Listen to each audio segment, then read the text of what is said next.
Shabbat Shalom. Reward and punishment theology is a complex part of our tradition. If I'm being honest, it's an essential part of our tradition, significant. It takes up a lot of ink in our Torah and in our prayers. The second paragraph of the Shema and Parshat Bechukotai that we read this morning. It's a very significant voice. And I think it does a bit of a number on us. And I'm not always pleased with how we come to think about God, about righteousness, and about what's right and wrong. I hope to explore that a bit with you today. But some of my concerns with reward and punishment theology is that it reduces God to a kind of Santa Claus figure. He's making a list.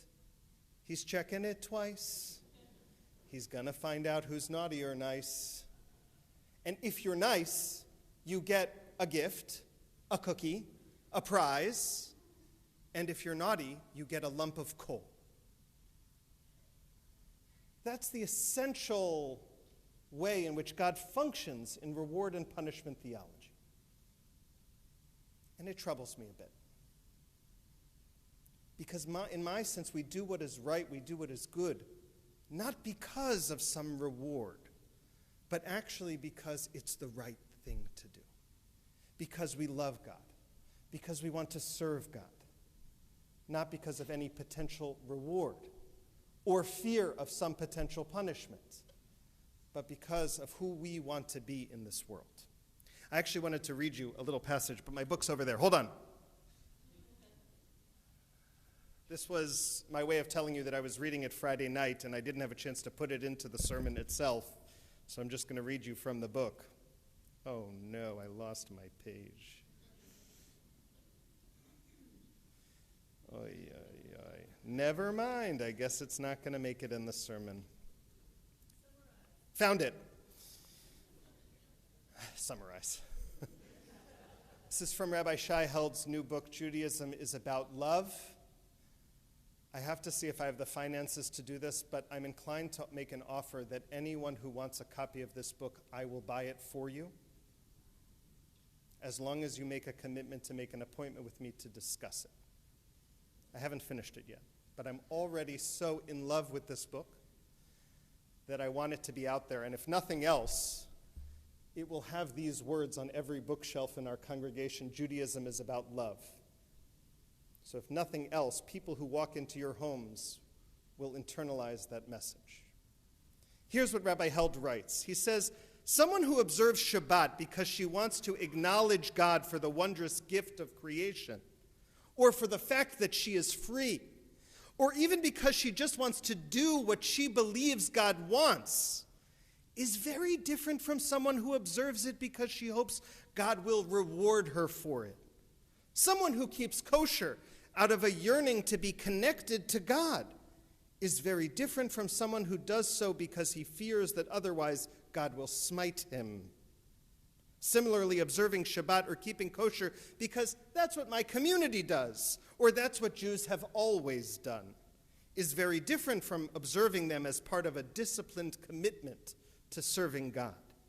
Their lives and their patterns of observance may seem externally similar, but they diverge internally. And since the heart matters for religious life, they are, in a deep sense, living profoundly disparate religious lives. Fair that I quoted it from him? Yeah, good, okay. What I want to argue today is that just because you get a prize, or just because you win, it does not make you right. And just because you lose, it does not make you wrong. I know this because I am a Mets fan, and I am educating our children in the ways of true believers. To be a Mets fan, or a Jets fan for that matter, is to know that we do it not because it brings joy or prizes or recognition. It most certainly does not. In fact, it brings great pain and suffering. Every season begins with the hope that this could be the year, only to be crushed to smithereens by 1/3 of the way through the season. But we do it, and we do it season after season because it is right and because it is true. We do it because it is the way of our ancestors before us. This is something that no Yankee fan will ever understand. But is something that every Jew can and must understand. Speaking about Jews now, we are, historically speaking, losers. We lost to Hadrian and Nebuchadnezzar. We were weaker than Esau and less numerous than Bnei Yishmael. We lost to Ferdinand and Isabella and countless popes and czars. We've had a few wins, don't get me wrong. We won against Egypt. That was a good one. We won in the story of Hanukkah, 1948, 1967. Those were good wins. And when Jerry Seinfeld teamed up with Larry David, and they got together and they made the series Seinfeld, that was a huge win for the Jewish people. But on the whole, we have been on the short side of history. By the way, just because you lose and just because you suffer, that does not make you right either. Win or lose, our righteousness is not determined by our success. Instead, it's determined by our righteousness, whether it brings us great fame or great pain. The opening lines of Parshat Bechukotai, if you go by my statutes and keep my commandments and do them, God says, there will be positive consequences. And of course, the corollary negative consequences if you don't. This is a promise, or maybe it's a prediction by God. Maybe these consequences are self-fulfilling. But what they promise is that if you follow the law, if you are virtuous, then your enemies will fall before you by the sword, and God will make you fruitful and multiply, and there will be economic abundance. But if you are not, there will be ruin and destruction and famine and pain. The logic is not, mind you, that might makes right, but rather right will be rewarded with might. That's the ideal, but then you and I both know there's the reality. Have you looked around lately? People rarely get what they deserve. The psalmist laments this harsh reality. I was envious at the foolish when I saw the prosperity of the wicked. Haughtiness is their necklace, outrage their garment. They mock and speak with malice.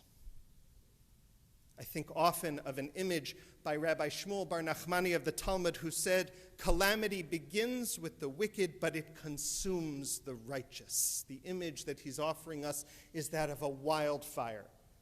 You don't have to start the fire to be consumed by it, and more often than not, it is the innocent and the righteous who suffer. The fact that people don't get what they deserve is not a new problem. There's a fancy theological term for it. It's the problem of theodicy, not to be confused with theiliad. That was a joke. Tough crowd. Theodicy. Theodicy. Theodicy is the problem of tzaddik v'ralo, rasha v'tovlo. A righteous person suffers and the wicked prosper. It's as old as the Bible itself, but it is most certainly a problem for those of us who believe in right and wrong. We want to see consequences and accountability. We want to feel vindicated, but more often than not, we feel an incongruity between what we expect, what we deserve, and what we see unfold before our eyes. Think of Job, whose friends see his misfortune and his suffering, and they say, surely, Job, you must have done something wrong to deserve this. After all, that's not the way God treats the righteous.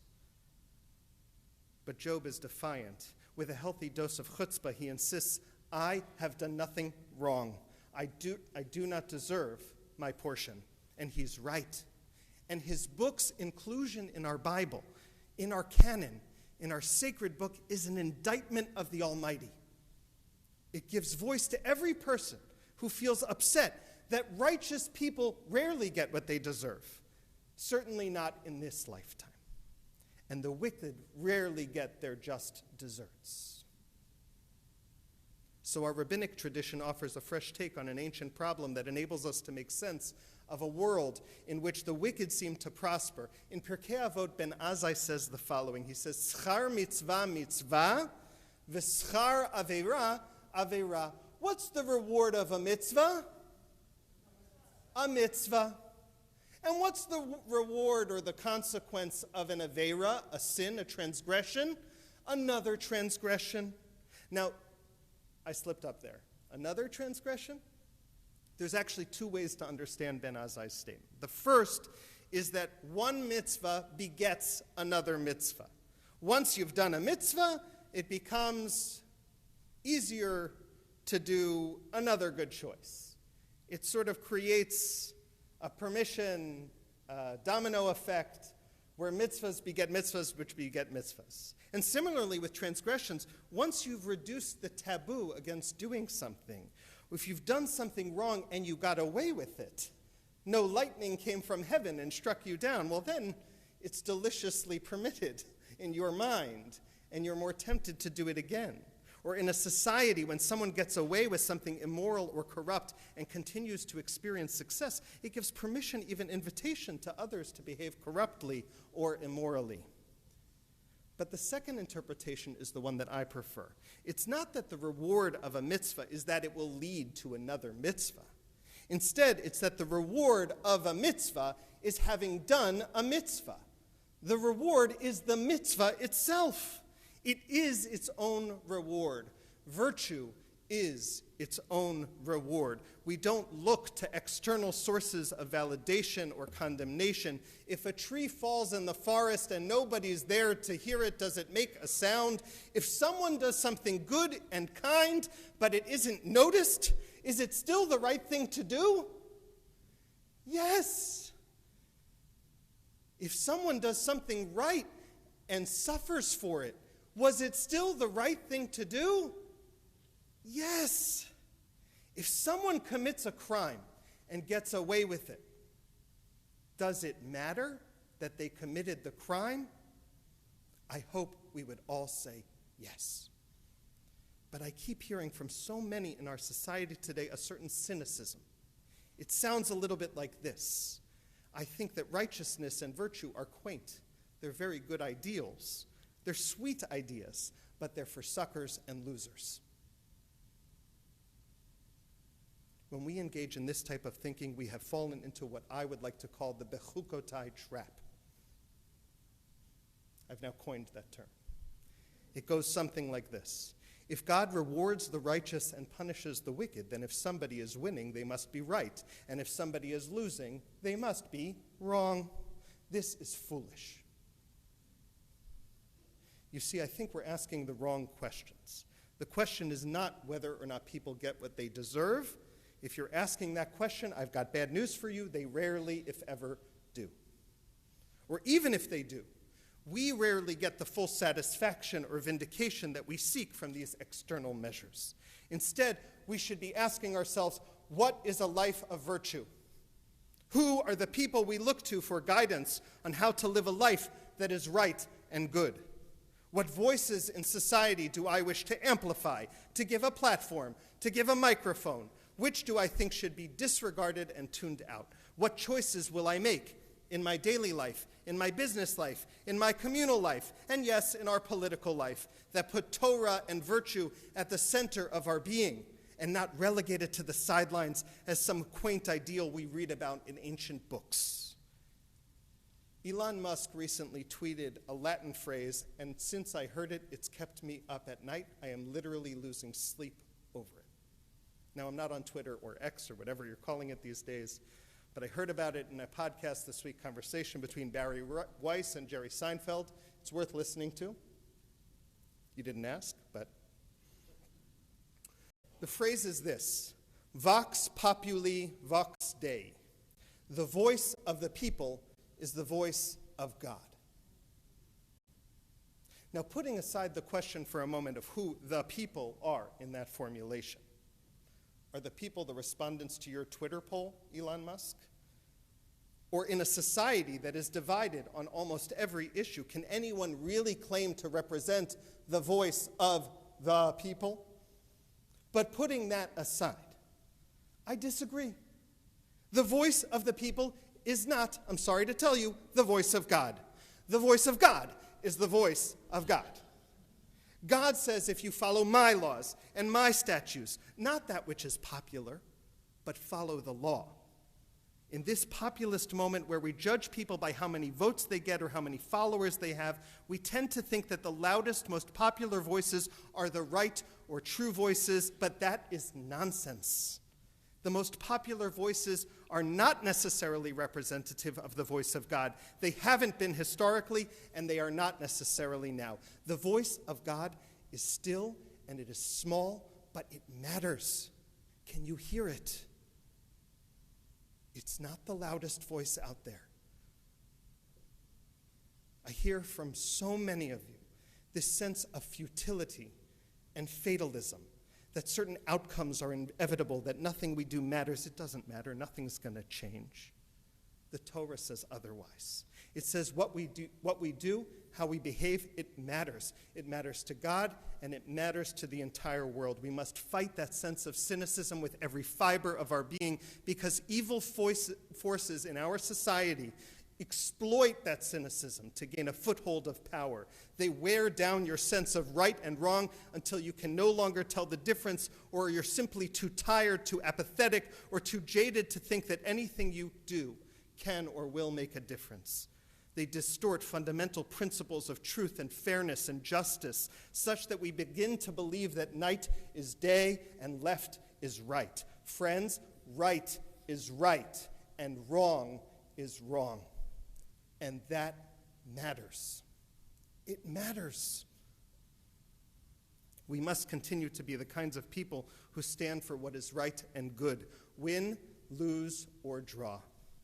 I think what the Torah offers us, what Jewish life offers us more generally, what being in a community of people with diverse beliefs, with Torah at our center, is all about, is that what we do matters. And we come here to learn and to listen to one another, to recognize that we are all of us, responsible to a higher authority. And when we are faithful to that call, then, in the words of the brilliant John Legend, even when I lose, I'm winning. Shabbat Shalom.